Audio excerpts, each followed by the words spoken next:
Sports ক্রেজির একটা episode নিয়ে আমি চলে এসেছি এবং quarter final India West Indies 1 তারিখ কোয়ার্টার ফাইনাল দাঁড়ালো। একদম কোয়ার্টার ফাইনাল, যে জিতবে সে সেমিফাইনালে। অর্থাৎ এখানে কিন্তু আর রান রেটের কোনো প্রশ্ন আসবে না যদি না কোনো কারণে খেলা ওয়াশ আউট হয়ে যায়। না হলে কিন্তু রান রেটের কোনো প্রশ্ন আসবে না। অর্থাৎ পুরোপুরি কোয়ার্টার ফাইনাল দাঁড়ালো ইন্ডিয়া ওয়েস্ট ইন্ডিজ। মানে south African group top 4 point, already সেমিফাইনালে পৌঁছে গেছে। India 2 point, West Indies 2 point, net run রেটে ওয়েস্ট ইন্ডিজ সেকেন্ডে রয়েছে। যে জিতবে সে সেমিফাইনাল। জিম্বাবুয়ে এই গ্রুপ থেকে গতকাল এলিমিনেটেড হয়ে গেল। তো ইন্ডিয়া যেটা চেয়েছিল আলটিমেটলি কিন্তু সেটাই হলো। ইন্ডিয়া চেয়েছিল সাউথ আফ্রিকা ওয়েস্ট ইন্ডিজকে হারাক, এবং সাউথ আফ্রিকা ওয়ান সাইডেড ম্যাচে ওয়েস্ট ইন্ডিজকে হারিয়ে দিয়েছে। ইন্ডিয়া জিম্বাবুয়েকে হারিয়ে দিয়েছে।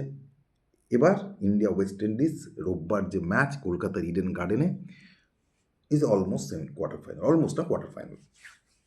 ইন্ডিয়া জিম্বাবুয়ের খেলায় আসি। অনেকগুলো পজিটিভ নোট নিয়ে ইন্ডিয়া কিন্তু এই ম্যাচটা জিতল। প্রথমে টিম সিলেকশনে আসি, যেটা বলছিলাম যে দুটো চেঞ্জেস ইন্ডিয়া টিমে হয়েছে। রিঙ্কু সিংয়ের জায়গায় অক্ষর প্যাটেল। তার আগে জানিয়ে রাখি, রিঙ্কু সিং তার বাবা অসুস্থ ছিল। রিঙ্কু সিং ওয়ার্ল্ড কাপের মাঝপথেই তার বাবাকে দেখতে গেছিল। আজ সকালে তার বাবার মারা গেছে, অর্থাৎ মারা গেছে তার বাবা সকালে, এবং তার মৃত পিতার প্রতি আমাদের সমবেদনা রইল, তার পরিবারের প্রতি সমবেদনা রইল। তার মৃত পিতার প্রতি আত্মার শান্তি কামনা আমরা করলাম, আত্মার শান্তি কামনা করি তার পিতার প্রতি। রিঙ্কু সিংয়ের বাবা আজ সকালে মারা গেছে। তো যাক, দুটো চেঞ্জেস হয়েছিল। রিঙ্কু সিংয়ের জায়গায় দলে এসেছিল অক্ষর প্যাটেল এবং সঞ্জু স্যামসন এসেছিল। বেসিক্যালি সঞ্জু স্যামসন এসেছিল রিঙ্কু সিংয়ের জায়গায়, এবং ওয়াশিংটন সুন্দরের জায়গায় অক্ষর প্যাটেল। এক্স্যাক্টলি দুটো চেঞ্জেসের কথাই আমি গতকাল স্পোর্টস ক্রেজিতে বলেছিলাম, যে রিঙ্কু বসবে, তার জায়গায় সঞ্জু স্যামসন আসবে, এবং ওয়াশিংটন বসবে, তার জায়গায় অক্ষর আসবে। তো এই দুটো চেঞ্জেসই ইন্ডিয়া টিমে হয়েছে। যেটা পজিটিভ সাইন ইন্ডিয়ার পক্ষে গেছে, যে তাদের ব্যাটিং অর্ডারটাও কিন্তু চেঞ্জেস হয়ে গেছে। সেক্ষেত্রে সঞ্জু স্যামসন দলে আসা মানে সঞ্জু স্যামসন ওপেন করবে, এবং সঞ্জু স্যামসন ও অভিষেক শর্মা কিন্তু ওপেন করেছে। এবং ঈশান কিষান, যিনি এই টুর্নামেন্টে ভারতের হায়েস্ট রান স্কোরার, তাকে 3 নম্বরে পাঠিয়ে দেওয়া হয়েছিল। সঞ্জু এবং অভিষেক ওপেন করবে, কারণ সঞ্জু এলে সে ওপেনই করবে, এবং তার সাথে অভিষেক, ঈশান কিষান 3 নম্বরে। ইন্ডিয়া প্রথমে ব্যাট করে একটা ফ্লাইং স্টার্ট করে, এবং আমার কাছে খুব সারপ্রাইজ লাগলো জিম্বাবুয়ের মুভমেন্ট, হাসান রাজের মুভমেন্টগুলো দেখে। দেখো, এই প্রতিযোগিতায় ভারতকে যেটা ভুগিয়েছে সেটা হচ্ছে অফ স্পিনাররা। সেটা কখনো ঈশান কিষান আউট হয়েছে, কখনো অভিষেক শর্মা আউট হয়েছে। আজও আমরা ইনিশিয়ালি এক্সপেক্ট করেছিলাম যে যখন অভিষেক শর্মা ওপেন করবে, হয়তো সিকান্দার রাজা ওপেনিং বল করবে, বা কোনো অফ স্পিনার। কিন্তু সারপ্রাইজলি মুভলি আমরা দেখলাম যে পেস বোলিং দিয়ে শুরু করলো জিম্বাবুয়ে দলে একটা চেঞ্জ হয়েছিল, প্রিমারকে বসিয়ে মাপোকা একটা স্পেশার এসেছিল, প্রেসার দিয়ে শুরু করলো। অর্থাৎ যে অফ স্পিনার, ব্যাপারটা এরকম হয়ে দাঁড়ালো যে অঙ্ক তোমার সবচেয়ে দুর্বল সাবজেক্ট। তোমাকে বলা হলো যে তুমি মাধ্যমিক দাও, কিন্তু অঙ্ক ছাড়া দাও। মানে তুমি যে রিলিফটা পাবে, ইন্ডিয়ার ব্যাটসম্যানরাও সেটা রিলিফ পেলো যখন দেখলো যে পেস বোলিং অ্যাটাক দিয়ে ওপেনিং করা হলো, এবং ফার্স্ট পাওয়ার প্লেতে কোনো স্পিনারই এলো না, কোনো অফ স্পিনারই এলো না। আমি জানি না এই মুভমেন্টটা কেন করলো জিম্বাবুয়ে। তো সেটা ইন্ডিয়ার পক্ষে খুব ভালো একটা বেনিফিট হলো। India got a flying start, খুব ভালো স্টার্ট করলো, প্রায় 50-এর কাছাকাছি রান উঠে গেল 3 ওভারের মধ্যে। সঞ্জু স্যামসনকে কিন্তু কনস্ট্যান্টলি সুযোগ দেওয়া হচ্ছে। আজকেও তাকে দেওয়া হয়েছিল, এবং সঞ্জু স্যামসন নাম্বিবিয়ার ম্যাচে সুযোগ পেয়েছিল, সেখানে 8 বলে 22 করেছিল। আজও কিন্তু 14 বলে 25, অলরেডি 2 6 মেরে দিয়েছিল, সেট লাগছিল। কিন্তু কোথাও গিয়ে সে একইভাবে যেন সঞ্জু স্যামসন আউট হলো, যে শর্ট বল করো, একটা লং অফ রাখো, শর্ট বল করো, সঞ্জু স্যামসন পুল করতে গেলে আউট হলো। তোমাকে বারবার সুযোগ দেওয়া হচ্ছে, তোমাকে ওপেনিং স্লটে খেলানো হচ্ছে, কিন্তু তারপরও তুমি লাগাতার ব্যর্থ হচ্ছ। আমার মনে হয় যে সঞ্জু স্যামসন এরপরে যদি দল থেকে বাদ যায়, কেন শ্রেয়াস আয়ারের মতো ব্যাটসম্যান তোমার ড্রপড হয়ে আছে, যশস্বী জয়সওয়ালের মতো ব্যাটসম্যান ড্রপড হয়ে আছে, ঈশান কিষান ইন ফর্ম, সঞ্জু স্যামসন অন্তত এই অভিযোগটা করতে পারবে না, বা তার সমর্থকরা এই অভিযোগটা করতে পারবে না যে তাকে সুযোগ দেওয়া হয়নি। লাগাতার সুযোগ দেওয়া হচ্ছে, তোমাকে ওপেনিংয়ে খেলানো হচ্ছে, সেখানে তুমি কখনো 8 বলে 22, কখনো 14 বলে 25, শুরুতে তুমি ভালো করছো, কিন্তু তারপর সেটা কনভার্ট করতে পারছো না, আজও তাই।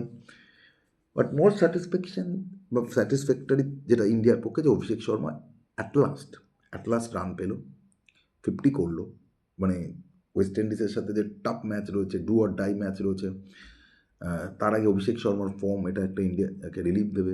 ঈশান কিষান প্লেড অলসো ভেরি ওয়েল, 38 করলো। অভিষেক ঈশানের একটা পার্টনারশিপ। ইন্ডিয়ার ব্যাটিং অর্ডারটা কিন্তু আজকে সাডেনলি একটু চেঞ্জ হয়ে গেল পরে। আমরা দেখলাম যে তিলক বর্মা নাম ছিল নাম্বার 4-এ, তাকে নামিয়ে দেওয়া হলো 6-এ, এবং এই মুভমেন্টটা কিন্তু ইন্ডিয়ার পক্ষে এফেক্টিভ হলো এবং তিলক বর্মা প্লেড ব্রিলিয়ান্টলি, 50 রান করে গেল। সঞ্জু স্যামসনকে দিয়ে ওপেন করা আরেকটা জিনিস হলো যে লেফট রাইট একটা কম্বিনেশন হলো।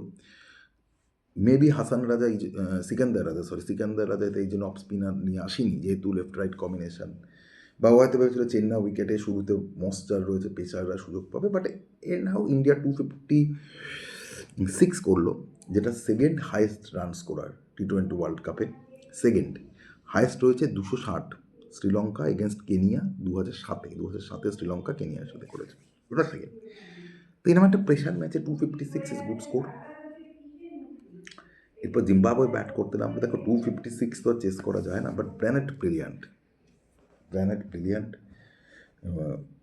যখন জিম্বাবুয়ে শ্রীলঙ্কায় খেলছিল, ব্র্যানেট একবার মাত্র আউট হয়েছিল, আজও 97 নট আউট, ব্রিলিয়ান্ট ইনিংস খেলেছে।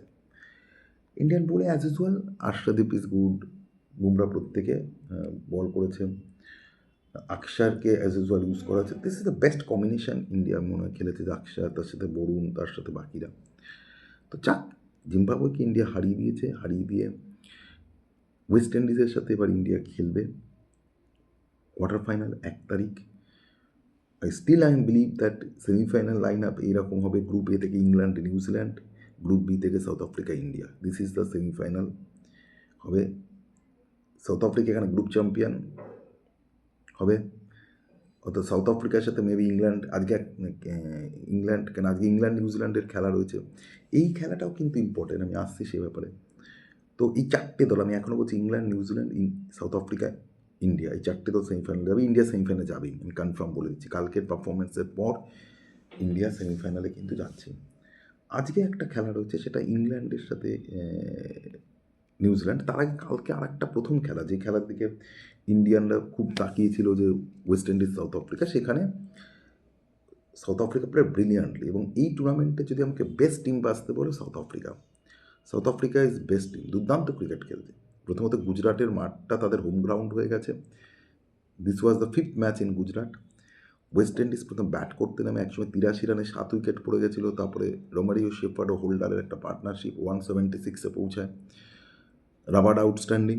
এরপর South Africa got a firing start, Markram batted brilliantly, good support from Quinton Rickelton, এবং খুব ইজিলি সাউথ আফ্রিকা রানটা চেস করে নিয়েছে। তো সাউথ আফ্রিকা জিতে গেল এবং কোয়ালিফাইন করে গেল সেমিফাইনালে। Maybe they are the group topper হিসেবেই উঠবে। সাউথ আফ্রিকা ব্রিলিয়ান্ট ক্রিকেট খেলছে এই বছর, সবচেয়ে বেস্ট টিম। আজকে একটা খেলা রয়েছে ইংল্যান্ড এবং নিউজিল্যান্ড। এই খেলার দিকে কিন্তু আবার পাকিস্তানের সমর্থকরা তাকিয়ে থাকবে, কারণ নিউজিল্যান্ড যদি জেতে তাহলে নিউজিল্যান্ড কোয়ালিফাইন করে যাবে। সেক্ষেত্রে নিউজিল্যান্ড 5 পয়েন্ট পেয়ে যাবে ধরাছোঁয়ার বাইরে, অর্থাৎ নিউজিল্যান্ড কোয়ালিফাইন করবে গ্রুপ টপার, ইংল্যান্ড গ্রুপে সেকেন্ড দল হবে, অর্থাৎ পাকিস্তান এলিমিনেটেড হয়ে যাবে। তখন পাকিস্তান শ্রীলঙ্কার ম্যাচের কোনো ভ্যালু থাকবে না। ভ্যালুটা তখনই তৈরি হবে যদি আজকে ইংল্যান্ড যদি জেতে তাহলে ইংল্যান্ড পৌঁছে যাবে 6 পয়েন্টে, নিউজিল্যান্ড 3-এ থাকবে। সেক্ষেত্রে পাকিস্তান শ্রীলঙ্কাকে হারাতে হবে, শুধু হারাতে হবে না, নেট রান রেটকে ভালো করতে হবে। অর্থাৎ পাকিস্তান এই প্রতিযোগিতায় তখনই টিকে থাকবে যদি আজকে নিউজিল্যান্ড হেরে যায়। নিউজিল্যান্ড জিতলে পাকিস্তান এবং শ্রীলঙ্কা তো আগেই এলিমিনেটেড, পাকিস্তানে এলিমিনেট হয়ে যাবে। সুতরাং পাকিস্তানের, এবং যদি কোনো কারণে বৃষ্টিতেও ওয়াশ আউট হয়ে যায়, সেক্ষেত্রেও পাকিস্তান এলিমিনেটেড হয়ে যাবে, 1 পয়েন্ট শেয়ার হবে। তো এনিহাও আজকে নিউজিল্যান্ডকে হারতে হবে, অর্থাৎ নিউজিল্যান্ডকে কোনো পয়েন্ট পাওয়া চলবে না। আমার মতে আজকের ম্যাচে নিউজিল্যান্ড ফেভারিট। নিউজিল্যান্ডও খুব ভালো ক্রিকেট খেলছে, যেভাবে খেলছে, যেভাবে শ্রীলঙ্কায় তাদের স্পিনাররা বল করছে, যেভাবে কন্ডিশনকে অ্যাডাপ্ট করছে। দেখো ইংল্যান্ড জিতছে, কিন্তু ইংল্যান্ড কিন্তু স্ট্রাগলিং করছে তাদের ব্যাটিং লাইন আপটা। Buttler is not in good form, সল্টও স্ট্রাগল করছে। আগের দিন হ্যারি ব্রুক ওরম একটা দুর্দান্ত ইনিংস খেলে ম্যাচ বার করে দিয়েছে, but England batting is struggling.